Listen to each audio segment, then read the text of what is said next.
সকলোকে নমস্কাৰ জনাই আজি এটা কথা আলোচনা কৰিব বিচাৰিছোঁ যে DWG ৫৫৫০টা LPUP নিযুক্তি প্ৰক্ৰিয়াৰ সন্দৰ্ভত আপোনালোকৰ মাজত যি আলোচনা হৈ আছে ছেকেণ্ড ভেৰিফিকেশ্যন লিষ্ট আহিব নেকি। কিন্তু আজি এখন নটিফিকেশ্যনৰ মতে ছেকেণ্ড ভেৰিফিকেশ্যনৰ লিষ্ট অহাৰ চান্স একেবাৰে কম।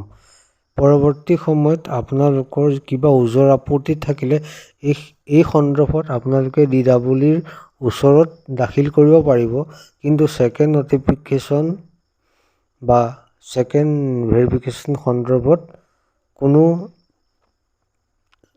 নটিফিকেশ্যন পৰৱৰ্তী সময়ত নাহে। কিন্তু এখন নটিচ আপোনালোকে পঢ়িলে নিশ্চয় গম পাব যে ছেকেণ্ড ভেৰিফিকেশ্যনৰ সন্দৰ্ভত সেই নটিচখনে কি কথা ক'ব বিচাৰিছে।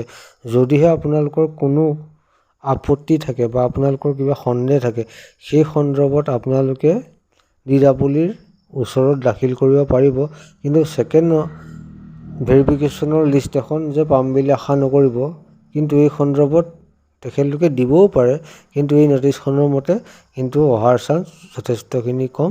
ইয়াকে কৈ মই ধন্যবাদ জনাই আপোনালোকৰ মাজৰ পৰা বিদায় লৈছোঁ।